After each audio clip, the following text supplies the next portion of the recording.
All right. Welcome, everybody. We are back again with another COA audio room, which has now become a COA audio and video room. So thank you, Crystal, for that. And we have a very, very special guest for you all tonight, Miss Kristy Cooper.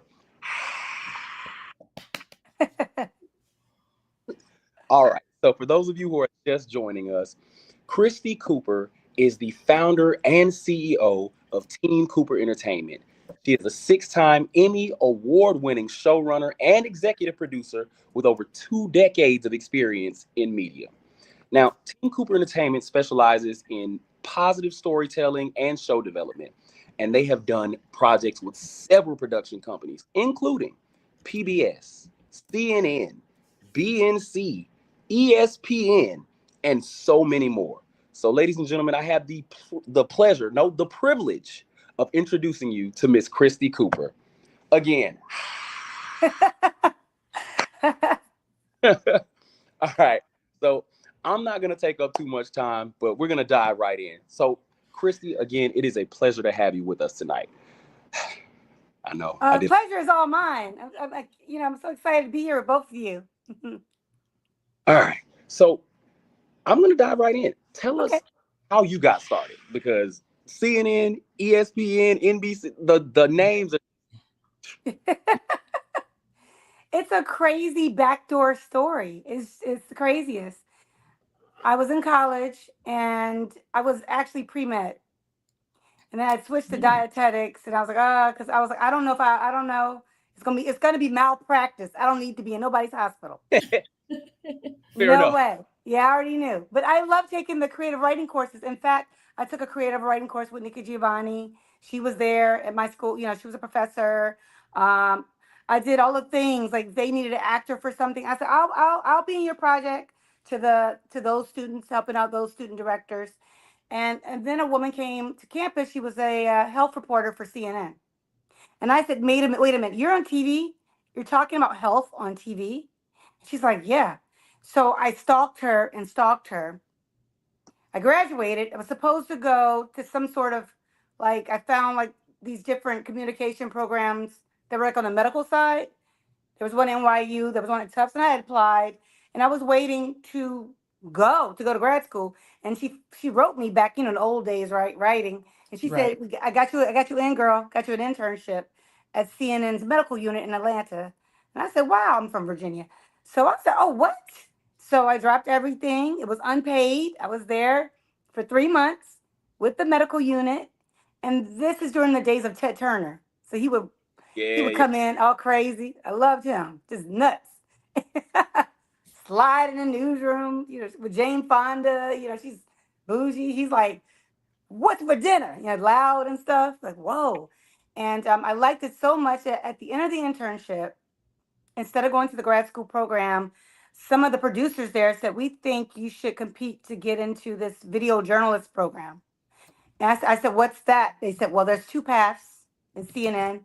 You become a producer or maybe an editor of photog. And if you get into the program.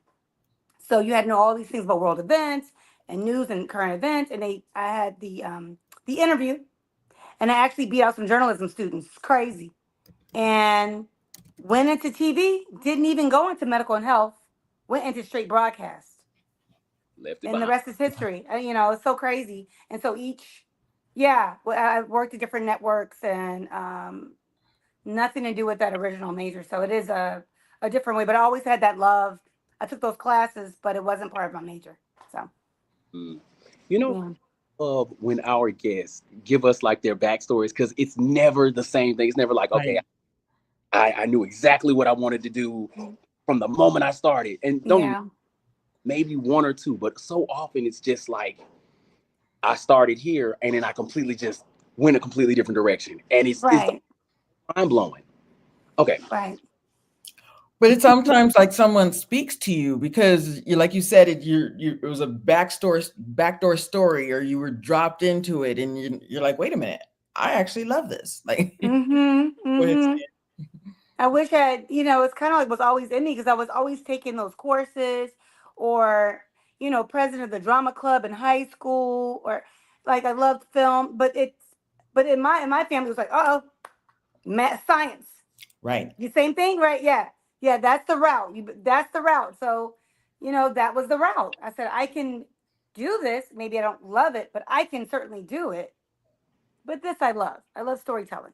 So it's just it's so funny. So I say a back door, but it's probably where I always belonged anyway. So, hmm Okay, so I have a question.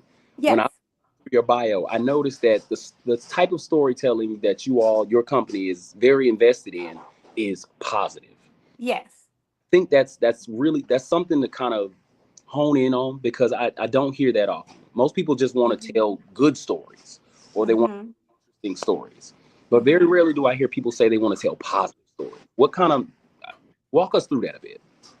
I think it's because having started in broadcast news can be kind of depressing. Mm, Some folks right now not even watching the news. It can be, it can be a lot. I mean, even when I worked for the Black News Channel, was over director of the live programs. They started that in 2020. Well, they redid it in 2020, brought in new people. I came in 2020. Watching all of that, watching those trials, I can't breathe. Watching all that real time, and then having to manage people reporting on it, it is stressful. It is why I left news and I went back to it with the Black News Channel. And then I left it again when that channel was kind of shut down. The billionaire investor said he didn't want to invest in it anymore.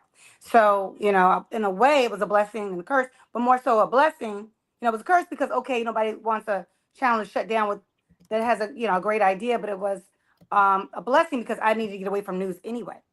So throughout my career, I always said after working news many years, I was just going to do more positive and uplifting things. I worked with the military, Department of Defense for over a decade on different things for the military, but more so PSAs or shows that can help them, documentaries that could help or reveal some things.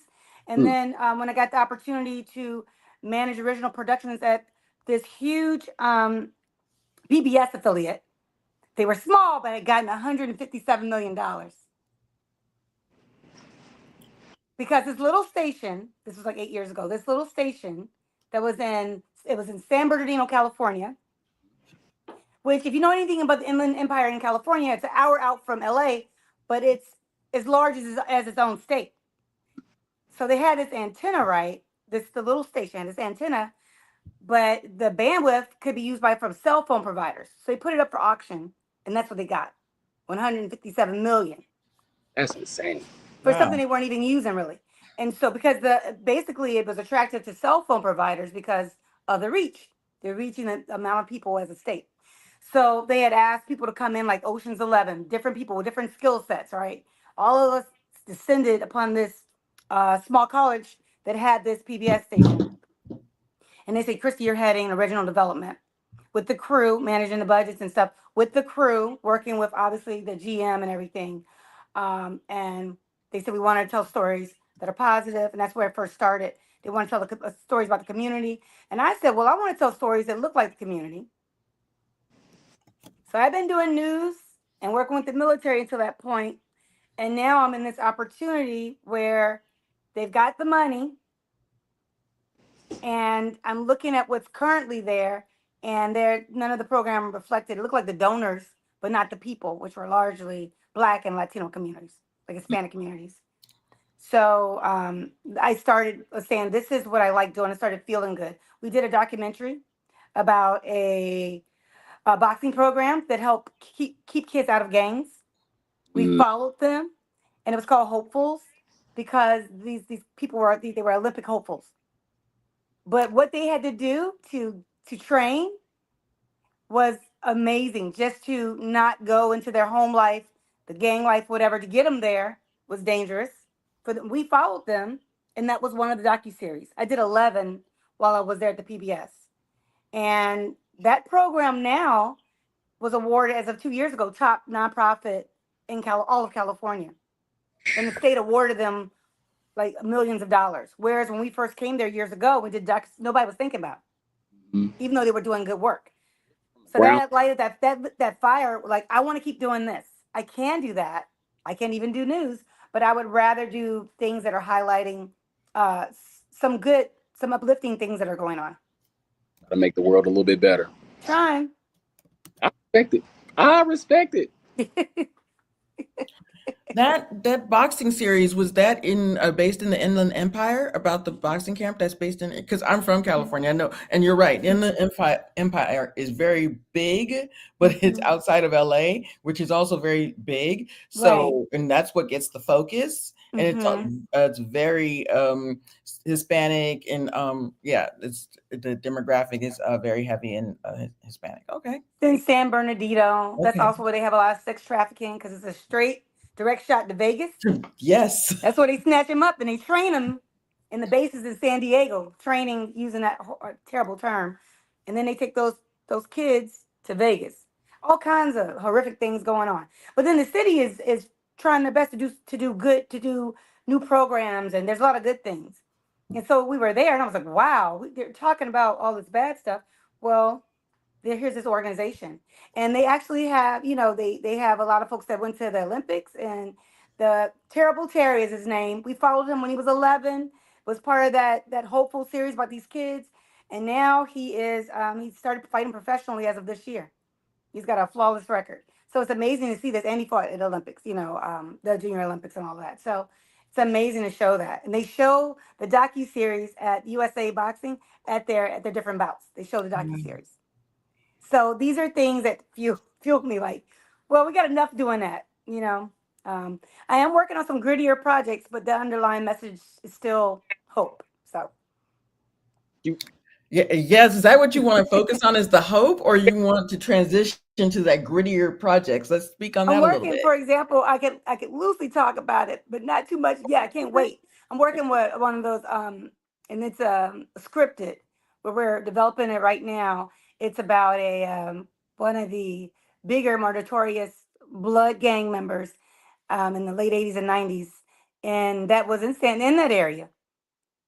Actually, ironically, the coach of the boxing program approached me some years ago, and he had a 1,000-page manuscript that he wrote in the federal pen while healing from gunshot wounds. And so we've developed a project, we've got this pilot written. You can't. It's like the real deal. And you don't hear a lot about the blood stories, more about Crips. And yeah, so it's interesting. Yeah, so it's interesting. But he's got a story of redemption. He's getting kids out of gangs now and teaching them. People can get somebody out of gang, but it's not more about family than anything. So it's more about teaching them how to have their own businesses so they can make money in other ways. But his story is very, very gritty. But to me, I'm like, but it's still got there's good in it too. We might have to, show some folks getting chopped up first, but it's still got a good outcome. It's still got, because it's inspirational how he's turned his life around. So, but to me, that's the thing. If you can learn from these projects, then I can rest my hat and I feel good about it. I can claim it. I feel it. All right. Hmm. So I have to say it. I've spoken to Ralph. I've spoken to Gary, and for those Yeah. that Ralph and Gary basically run COA. They created Mhm. it. They built it. It's their baby, and they speak so highly of Kristy that I was always like, okay, I Oh. at some point So nice. selling it. They are absolutely underselling it. Oh Story, wow! Don't make me blush. story, and your history and the work you're doing is phenomenal. Oh, thank you. I appreciate that. All Do right, you want to concentrate? You're right, it is phenomenal. I just put in the chat that I'm from Oceanside, California, which is very home of the DVC, which is Deep Valley Crips, Hmm. and the Blood Hmm. territory. So, but Hmm. do you want to stick with that real life um, type of stories, or do you want to transition into other projects? Yeah, I have. It's a broad spectrum. For example, I produce in this one a lifestyle Emmy, and I'm proud of it. I produced a couple. This couple, it's called was called From Scratch, and it was a couple. It was excuse me. It was a series. We call it Edge series, like an edge of reality. Edgy reality is what they were calling it. About a couple. We followed this real life couple that cooked and baked and did everything from their garden. So everything was from their garden. And then they built everything from scratch. Like they built everything. So they would, every episode, they would cook and bake and prep, and then they would build something. So one time I had them go to like this nonprofit that helped women who were running away from abusive partners. And so they built a herb garden, in their garden. They built the herbs from their garden. They built this herb garden. They showed us how to cook this mean chicken dish with the herbs and the sides. And then we went to the nonprofit and they taught the women the same thing and taught them how to build a herb garden. And so then they had one there. So we did something like that every episode where you see this couple and this couple, you might look at them and how did I describe the Court Cox? It was so funny. They're just like people can believe they were real. They were always smiley and like, hi, and always full of joy. And people were like, that this is not real, but that's who they were. And so it was wonderful working with that. And that is a reality thing, but it is totally different because it is lifestyle. It is totally different. And they went on to being like in their small city, their city was only 10 years old when we started this project. They end up becoming celebrities in their city. And one of them was in real estate, so now she's blown up and they're doing all of that. But yeah, it's different. I've been working on a lot of documentary, obviously, a lot of docu series. Um, but now I'm transitioning into more scripted and different types of scripted, even a Christmas rom com. So that's totally different, but it's still positive.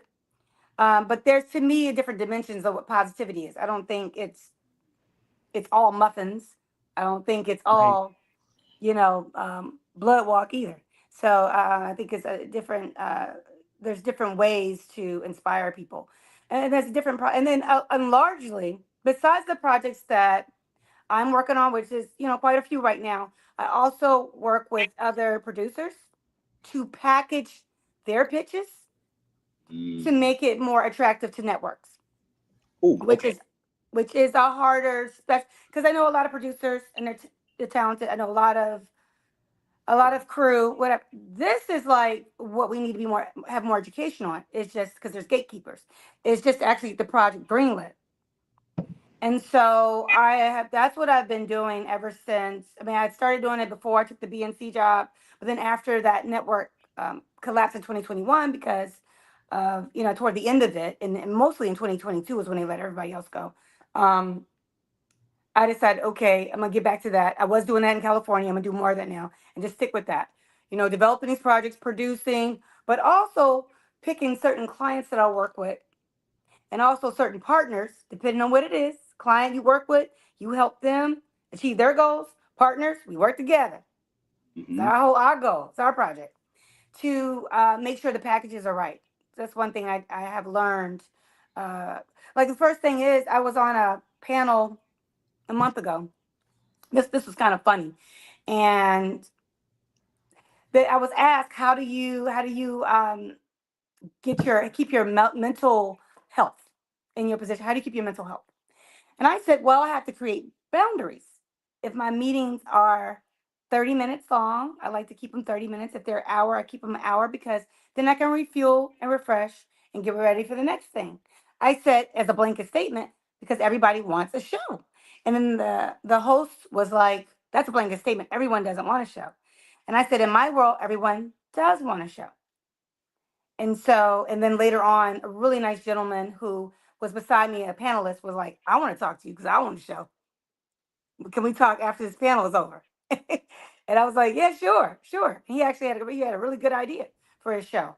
Um, it's about the packaging because I say everybody wants a show. You might have a great idea, but it has to be what the networks are looking for. Mm. You beat me And to That's the literally going to ask. So one thing that we always like our audience to walk away with is something tangible. Because mhm, we can ask as many questions as we want to, but at the end of the day, most of them are like screenwriters or producers or directors, people who work in the industry. yeah. So be able to walk away with something that's going to give them a little bit more of an edge when they walk into the room. Hmm. So my question for you is like, Hmm. you've done the work, like you've done it. So what would be your advice to somebody who is packaging their aside from what you just said, like something like they can walk away with, like, okay, if I have my show written, I'm trying to pitch it, what's my next step? There are, well, there's quite a few steps. And you know what? I think based on your wonderful question, I'm going to try to just walk you through. There's no standard process, but what I would say would be more of a process, right? That's There's more no than standard. I'm going to say that. But this way, I'm going to do that because I think there's a lot of confusion, and confusion is the wrong word. There's a lack of knowledge because, like I said, it's gate kept, right? Yep. I would say, well, the first thing is, I would just write it out. Get your idea, whether it's unscripted, scripted, doc, whatever, special. Just, like you said, get it fully written. Make sure you have that pilot. Even better, make sure you have it written. If you can get as many episodes as possible. If it's a movie, get your film written. Have it go through. Make sure it goes through an editor. Make sure someone has looked through it. Make sure it's tight. Make sure there's no misspellings, and make Mm-hmm. sure it is tight. Get coverage. Get coverage. Get coverage. First step, right? And and have discussions with family and friends, and just because everyone's gonna have an opinion, obviously, but just talk it through. Gotcha. Second thing is, and this takes a little bit of work, and it also takes networking, and it also takes relationships. Is you got to find out what the networks want. They really they usually release this. They used to be different. It used to be more formal, but usually around the springtime, around March, April, they do what's called an upfront. Mhm. And an upfront is when they are pitching. They're pitching advertising. They're trying to get sponsorship. They're trying to get money. So that's usually, and they put out, these are our mandates. We're looking for this. We're Yeah. looking for this demo. We're looking for the we're looking for this demo. This worked for us this worked for us last year. We're looking for this year. They put in their upfronts, they have their actors or whoever's representing their shows, their hosts. If it's news, their hosts, anchors, and they have them all out, so people can see, talk, whatever. It's an upfront. They're trying to show off, show up, whatever, because they need that money. Mhm. And usually, advertisers, they're like, oh, I want to mess with that. They do, based on what they put out. The mandates are what they are saying. This is what we're about. We're about this. This is what type of network we're going to be. You have like the CW, for example, that's gone through a lot of changes. I'm Yeah. thinking it's comic book network because I used to watch some stuff because we're nerds up in this house. Blurs. Exactly. We the blurs, right? So, I went to a conference last year, and I'm getting to my point. I'm sorry to digress, but it all is part of it. I'm sorry. Take your time. Yeah. But, we went to a conference last year for this to sell shows, and they were in there, and they're like, we try, we re-strategizing. We want more men. And I thought y'all had men. Didn't you have the Flash and all that? But you Yes. also had Dynasty. Wait a minute. We want more of this demographic. We want younger. I was like, oh, it was older. That makes 55 plus watching Batgirl, Mm. watching Supergirl, whatever it was. What? We trying to get younger. We trying to get into sports. The CW. But if you weren't following, right, if you weren't, everybody trying to get into sports, by the way, everybody, that's my tip. Do whatever you're doing, get an athlete in it, something. But anyway, if it's a docu-series, if it's what unscripted, if it's a scripted, it doesn't matter. But anyway, I digress. I said, wait now, the CW, now see, but so if you go in there trying to pitch them another dynasty because you watching what they had before they sold it to Netflix, that's all on Netflix for now. Or if Right. you watching what you see, that's not necessarily what they want. So do your homework. You may not be able to get access to the mandates. I'm sorry. Text me, email me. You might not be able to find out that way. But you certainly can look at press releases. You certainly can start following the trades. I get them every day. They're free. You certainly can just keep up with what's going on to know, wait a minute, do they want what I wrote anyway? Do they want this screenplay? Is that what they're checking for right now? Because if they're not, somebody else is. Right. Yeah, so, so you can, and then if it is a certain network, if you see a trend, then okay, maybe mold your story just a little bit Mm. so it fits. Just a little bit. Because we talk about the reality of getting some, and so I would say that's very important is to number two, like as anything in life, see what they want. See what they want first. See what they want and then go back and adjust after you wrote your heart out or, collaborated and wrote your heart out, and Had your coverage, blah, blah, blah, everything. Then see, okay. But like if it's Hulu, for example, or Netflix, which is still trying to get more black women to watch, because that Selling Tampa didn't do as well as they thought.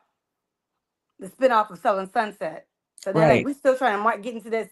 We haven't figured it out yet. Then find something that will work, and then also, so that's two, right? Finding out what they want, and then adjusting, not changing it, not being like everybody else. I'm not saying that. I'm just saying making it more palatable. Mm. Yeah, So you're also saying that like maybe ABC, this may not be for ABC, but it may be for Netflix or something like that. So absolutely, absolutely. keep those. Okay. And number three, if you can, through investor, through fundraiser, through other means, through grants, depending on what it is, raise that money yourself, go that route and do it yourself. Because it is much easier in this climate Mm. to do it, to do that if you can. If you can do that, and I'm still saying within their wheelhouse now, and do it yourself. Now you can go and try to do a distribution deal, not only nationally but internationally, because they're international distributors. You can do a deal with, and now we're talking. And Okay. now you can come up with a plan to pay back said investors. But I'd rather you get sponsors because you don't have to pay them back. Right. Uh, I don't have to pay back Publix if they pay me some money to have this in my film. You know what I'm saying? Right. But Okay. if big money daddy gave you money for your film, then he's gonna be like, what's my ROI? So Right. it's just those type of things to Mhm. keep in mind. As far as one, two, three, I would say with the pitching route, it's better to, if you can, get an agent, because most of them, like BET will tell you, don't come. We're not even looking. We're not talking to you. Come in with an agent, entertainment lawyer, with your pitch. At least they'll look then. You know, your You've cousin actually or yeah. Mm-hmm. You You've said what? actually you've actually started to answer one of the questions in the chat. The last question: does it make Mhm. sense to shop your script? And I'll put it up top. Does it make sense to shop your script around for an agent first, or go to someone else? I think it's better to have representation if you're not planning to do it yourself. I think it's always better because they don't want the headache of, I mean, they make you sign releases anyway, even if you're pitching, but they don't want the headache of, well, that you did my idea like 2 years later. That was my idea. They don't want to deal with that. They know if you come in with an agent, and that's what they'll say. Not that anybody will do that, but that's their fear. Like they don't want to be bothered. But if you come with an agent, they've already done the homework. They've already done Yeah, the they feel research. like, oh, you're legit. Okay, you're worth my time because I get a lot of pitches. It makes it, yeah, because you're competing. We're all in our own bubbles, but you're competing because, like, what did I say? Everybody wants a show. They Right. don't want a show. They want to be on a show. In our world, right? So it's Mhm. that. That's what I mean. So it's competition, and another thing is if possible in your pitch process, you don't always have to have an agent for this. Is by pitching those production companies. It helps to have that agent. You don't have to, and you need to do your research to make sure the Right. production company has a slate, because you want a production company that either already has relationships with networks and still has a slate. Because if they have a slate of so many shows or whatever, I'm trying to do that, a slate for six. I'm trying to be number six. I'm trying to get in there. It makes it easier for the selling. That makes it easier on everybody if they already got, or if they don't have that, they have a track record. I was talking last year a lot of a good friend of mine ran ODIP, and that's NBA player Chris Paul's production company. But unlike most of those like celebrity led production companies, he actually has a team where they're doing productions that are not just their ideas. Usually those celebrity ran production companies, they they have an idea and but it's outsourced to another production company to actually do all your and especially your post, like do all deliverables to networks, the deliverables, make sure it's in different languages and all these specs they require, you know, um, they outsource it. But this one, ODIP actually does it all themselves. They deliver to Hulu and like this airport network and several other, they have these relations, Disney, they got a relationship with all the Disney, because yep, Disney's under Hulu. So more attractive to partner with that because the networks, by large, many are broke. And so they're not spending the money they did for the great ideas. They want to see, oh, this is a fail proof option, although none are fail proof. But if you're coming in there and you're coming in with a production company, right? Production company that has a good track record of the deliverables, delivering the project on time, to spec, all that stuff. Coming with a good record, and you got your agent or entertainment attorney, and you have raised some money, so you're not just coming in empty-handed. It does help. Now they're like, we have a co-partnership deal, co-partnership, which means that you brought in some money too. When they're like, it's our original. I mean, they pay for the whole thing. The only one I know that's right now is spending all that kind of money is like Netflix, because as you saw, they had like an awesome year. They surpassed. That's why they raised their prices. The only one to beat them out most recently was YouTube.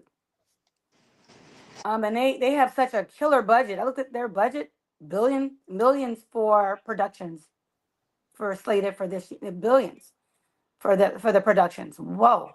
And that's why they just raised the money. So unless you're like them or like a Hallmark, which I know the head of development for Hallmark, um, they Hallmark have money for what they want to do, like they do, because they have no shortage of support.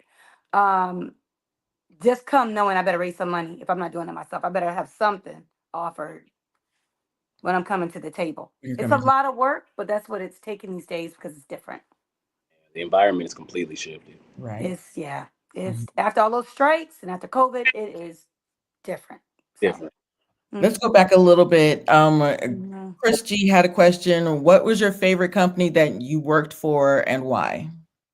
Oh, hey, oh, I know who that. You know who that is? That's Crystal who worked with me at ESPN, Oh, and she's still there. She's amazing. She's been there over 20 years, and she's in management. That's a Spitfire. She's one of the smartest people I know. That's a funny question, Crystal. what if you didn't say ESPN? What I love working with her. My favorite person. You That know, that's I great. there was great things about everywhere I work. I think ESPN working there taught me to be a bunny rabbit with things. They do not play. They do not play. When I worked on Sports Center, you had to have several ideas for the meeting because I worked at that time back in those old days. I worked at the 6 o'clock show, and there's no games at before six. So it's a hype show. So I have to have ideas. You're like doing things where it's one person versus another. Back in my day it was Shaq versus Kobe, or we're just creating drama. I'm part of that team. Oh, the shame. We were the drama team creating the drama. And but I did love that. It kept you on your feet. You had to be accurate. Nothing could be not that place. You better know your stat. It better be accurate. It better be sharp. And I did learn that. And I like that about it. I would say I really enjoyed working for CNN Special Projects. With CNN Special Projects, it was just so fun because we were working on an anniversary special, and that was not when I worked. I love the people from CNN Domestic, which is CNN News. I loved it. I love Newsroom. I work with people who did the news for high school students. They were the best people on like salt of the earth. But as a producer, special projects because I got to meet many dignitaries and you got to interview just a wide range of people that you don't come in contact with in everyday life. And we were able to tell amazing stories that took 1 year to do this anniversary special for CNN. Like I interviewed everybody from Tony Hawk and wrote a piece around him to Jesse Jackson. So who came in like, where is my normal interviewer? Right, because they made me go instead of the normal one.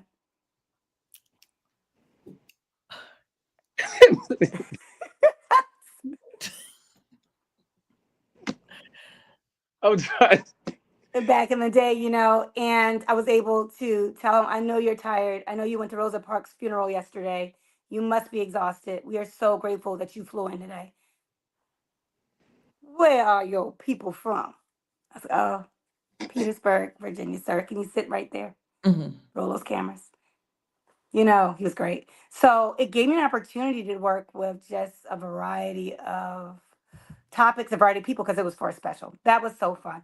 But other than that, I enjoyed working with PBS because we created a lot of original programs, and I led up that whole unit, and it was, a whole station and a whole unit, so it was a lot of responsibility. That was great.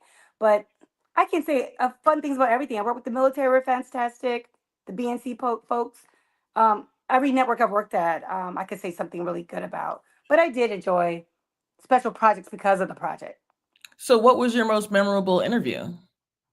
Mm. Oh no, it's With Jesse. Reggie Jackson? Was it okay? Oh Was no, you talking about like which one? You talking at CNN? Well, no, it was Jesse.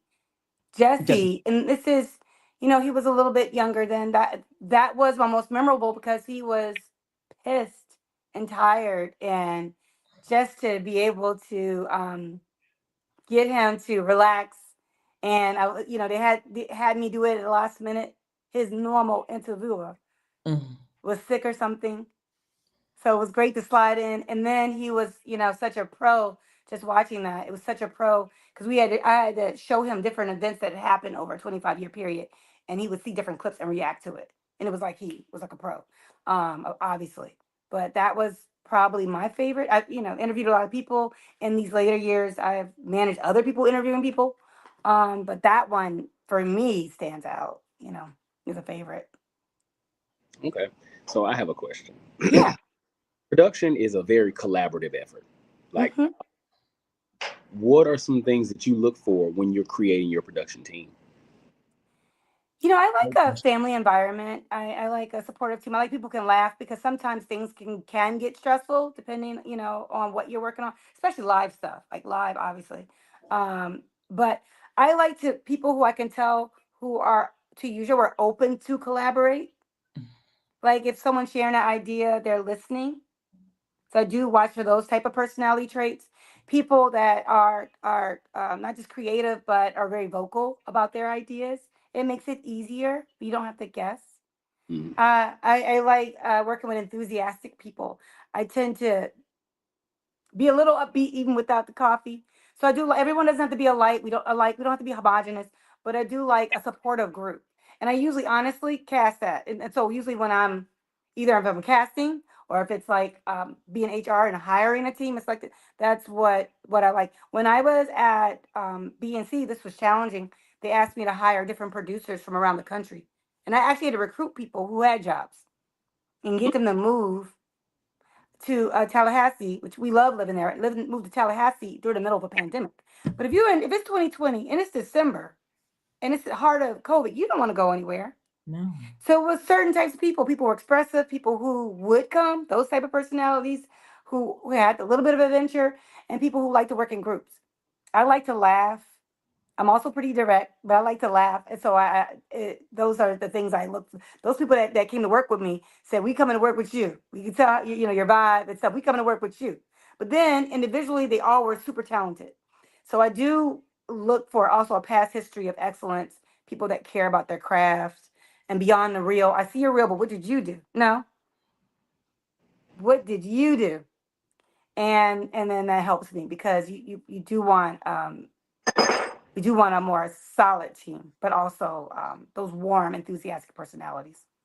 Do you find, because it's so interesting, because you really had to pull it out of them? Okay, I see you're real, but what did you do? Do you find Yeah. that you had to pull it out of them? Was that difficult for them to just open up?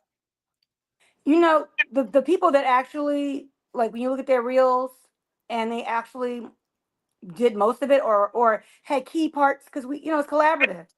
Like Right. like Stan said, it's collaborative, right? So people who worked on maybe what part did you work on, and they were able to express that easily, then they're legit. You know what Right. you did.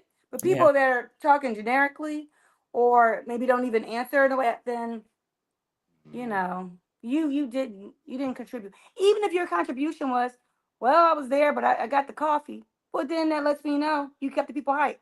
At Hmm. least lets me know what you did. And maybe you're not suited for this role. You're suited for something else.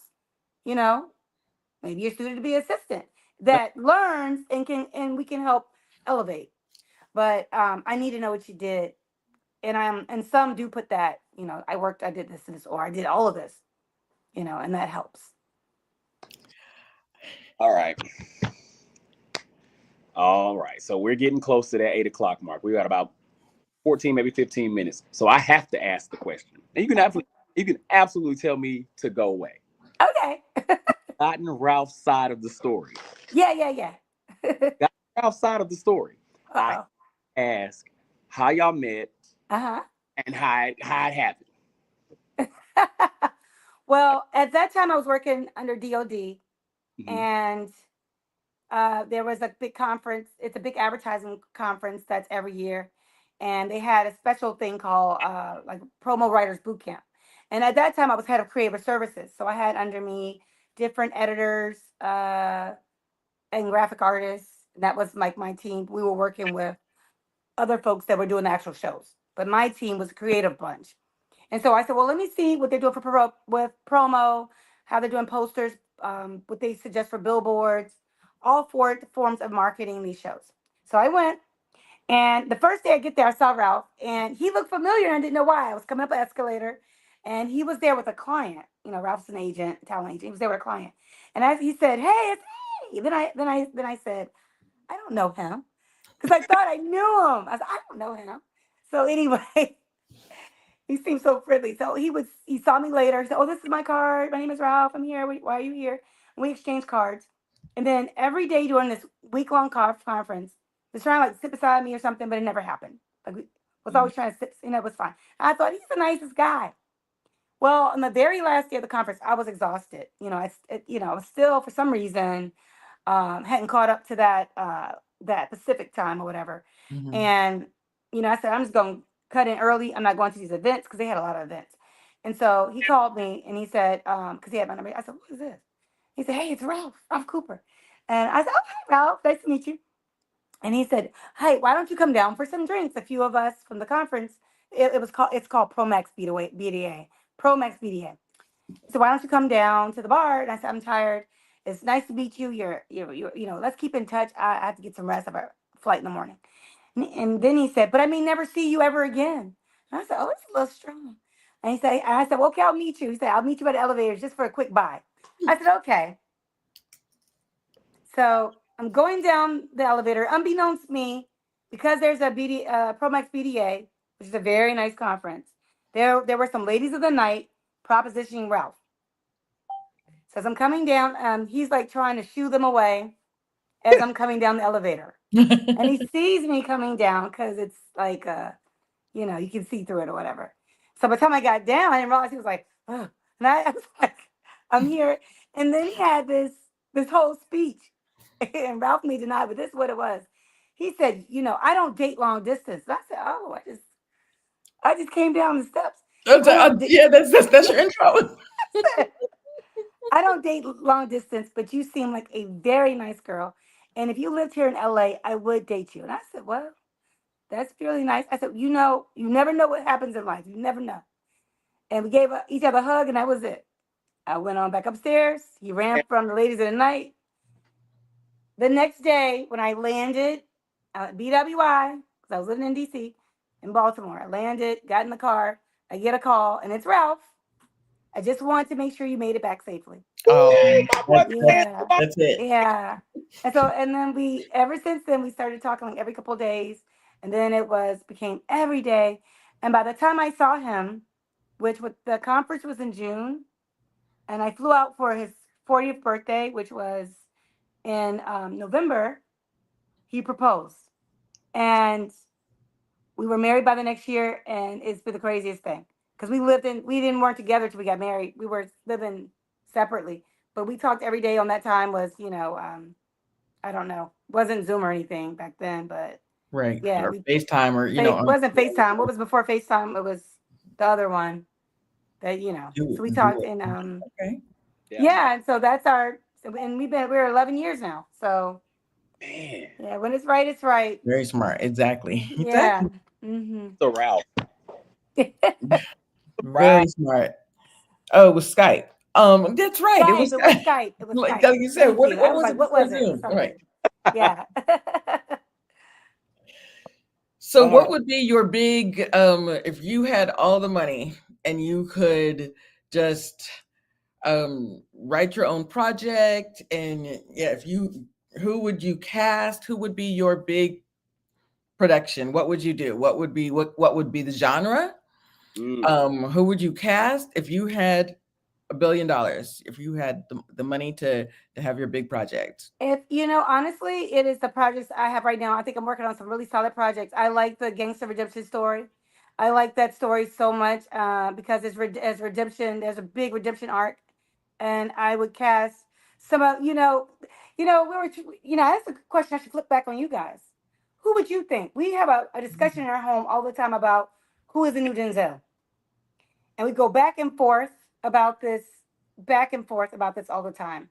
Who would you cast for that?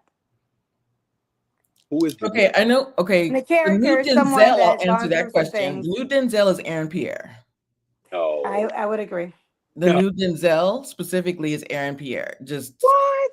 and this and a lot of people don't remember Denzel from like the 80s, from Mississippi Masala and the I don't know, Mo Better Blues and More all of Better those. Yeah. Blues. Exactly. So I think the new Denzel is definitely Aaron Pierre. Someone that came to my mind was Damson Idris. Yes. Yeah, Dancing so Idris, because that's he's already played that type of role with right. Snowfall. He's already Yeah. played that type of role. So but as far as the new Denzel would be Aaron Pierre. But go ahead, Stan. What are you gonna But say? Stan, who are you saying, Stan? I'm still rocking with John Boyega. I don't think he's the new Denzel though. I love me some John Boyega, and I almost feel like Jordan. he is Denzel. He's Training Day Denzel. He's what do you call it? He's Malcolm X Denzel. He's Denzel a couple years later because he's already getting into directing. Already? Yes, he's already directed a couple of his own projects. So he's not waiting to be at the age to do Fences to direct. He's doing it right. now. That's interesting. Yeah. You know, I would say also, well, who would you cast this? So we're working on a version of, it's my very own version of a Bridgerton, where it's a 4-part thing. We're working on that and getting that together now. Who would you cast the romantic comedy? So thinking about that, if it's holiday inspired romantic, who would you cast for that? If think $1 billion, we're talking A-list. So, because I'm writing a romantic comedy, I'm writing a girls a kind of a buddy comedy. So the girl from Swarm, I love her, and I think that because they see her in Swarm, what's her name, Dominique Fishback, and she played this like real, like it was creepy. It was like, and I want to see her do something else. I see her doing something else, you know. So I see her. Who else? Stan, you Go too. ahead, Stan. Go That's a ahead. good idea. I like what you're saying. Because the thing is, you telling me $1 billion and I could do any project. I already have this like series laid out. It's like it's Bridgerton. See, I have these two brains that, my gangsters that I'm working with, they're, reformed gangsters, but they're like, you kind of gangster a little bit. So I do like that. But I also like, oh, let's have like this artisan cake and have them look like they're the 16th century period. My Shonda Rhimes side, who would you cast? Like if it's romantic, I'm curious because I love how you guys think. I'm going to be honest with you. I can't give you names right now, but I will say that the Brits are putting out some amazing actors right now. Like, what's the guy who just got cast in Tommy Adeyemi's Children of Blood and Bone? I can't wait for that to come out. It's going to be amazing. Back to that. But his name is Tosin something. He was. Go ahead. So, any of the cast in that movie in the movie that he was in? Oh gosh, keep talking because I'm gonna pull it up. It'll come out. It's gonna come. It's gonna because it was one of my favorites. Supercell. Anyone in that entire cast was Supercell. phenomenal. The whole Supercell, but that's the Brits. Yeah, the whole right. I see down here, Denzel still got it. He was the Candy and Gladiator. Yeah. Oh no, well, he's absolutely still got it. Oh please, no. I really, when people say, "Oh, Denzel plays the same role," you guys don't remember. Then you guys don't know who Denzel is. Like Denzel, yes, he's absolutely still got it. He's absolutely still got it. Please don't misunderstand me. 4 decades. But I want some female roles, Stan. We're talking women now. Go ahead. Or besides the Zendaya, who is good, who's amazing, Who's the who's in girl a that lot of played projects. Zendaya's sister? Because oh gosh, Storm Reed. I like her. Storm Reed is definitely on the rise. The cast, the entire cast, that I think about her, I also think about the Stranger Things crew. They're the same age range. That, Yes. Really? I didn't know they were the same age group. I like Jarrell Jerome. He really picks his projects. He really, after he won the Emmy, he really wants to maybe stay relevant, but also don't just go down a rabbit hole of just pick anything. So, Michaela Cole. Michaela Cole be good. Right, and honestly, it would probably be fun still to work with like a Jamie Foxx or something like that on a project because I'm looking her up because I cannot remember her name for the life of me, but she's a great actress. Gosh, she was in the morning show. She did the last season of the morning show in that amazing scene. Oh gosh, I'm gonna make. DeBerry. Io is phenomenal. I love Io DeBerry. That's not who I was talking about, but yeah, I love Io DeBerry. That morning show cast. I mean, just think about that. Yeah, Zoe Kravitz. Yeah, Zoe too. Zoe too, and she's a good actress, but she's also getting into directing. She's this is not where I want to stay. So I love her. They're multidimensional. They're just Yes. Yeah. Ooh. Because it'd just be interesting to see this new wave, this new batch. I guess that Euphoria crew, like that new wave that are all branching out now and doing other projects. Yeah. So what is your favorite part? Do you like producing more? Do you like show running more? Do you like just being an executive producer and being behind the scenes? What is your favorite part of this? What would you love to do most? I've gotten my hands dirty. I love rolling sleeves up and creating ideas and stuff, but I really like the big picture. So that's more show writing, putting the right people in place, which was such a good question you guys asked me about how do we pick the team. I love assembling a team. I love having a solid project and then getting the attachment, all the other things, because there's other parts of beyond the creative, the show or the film is bigger than that, right? And so working on that's where I am right now. I like to focus on those parts. And for example, I'm working with someone and it may be a project we'll see that deals with the Jacksons. We'll see that family. Well, then it should be bigger than just the family. It should be a live experience where you go see something, see people talk on stage.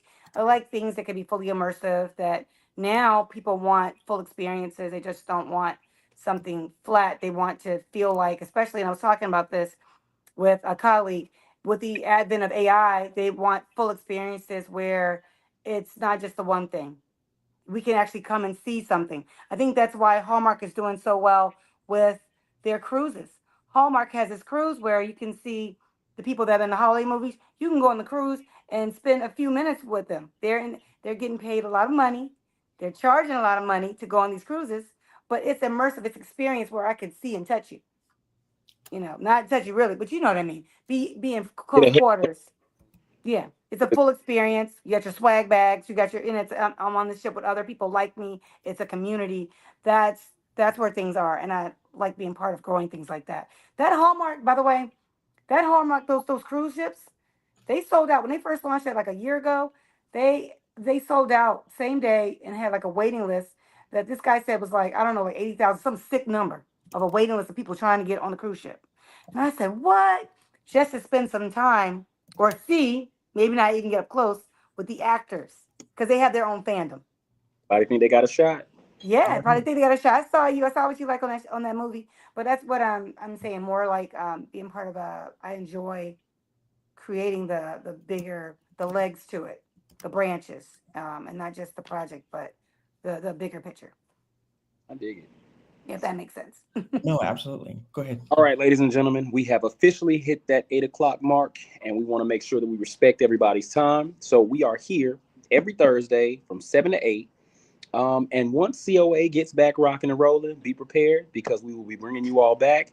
We network, we do film screenings, we have amazing guests like Kristy. If you are local to the Atlanta area, please come out and join COA because it's the best networking you're ever going to do. I was able to take a film from script to screen just based on the network that we have here. So the people you meet, the work we do, it's invaluable. You are going to get so much value out of it. With that being said, Kristy, are there any like parting words or lessons you want to impart on everybody before we head on out? Just go for it and continue to study and do your research. Just be buttoned up as possible. Also, let the people know where they can find you. You can find me, look, teamcooperentertainment.com. So that's teamcooperentertainment.com. You can find me at Kristy Simone, which is my Instagram. And we are relaunching the Team Cooper on all platforms. So at Team Cooper soon on all platforms. All right. With that being said, Crystal. Oh, no, thank you so much, Kristy. Thank you for joining us. We'll definitely have you back. That's it. Thank you. I enjoyed it. Thank you for having me. Stay down. Stay on. All right, ladies. Wait a minute.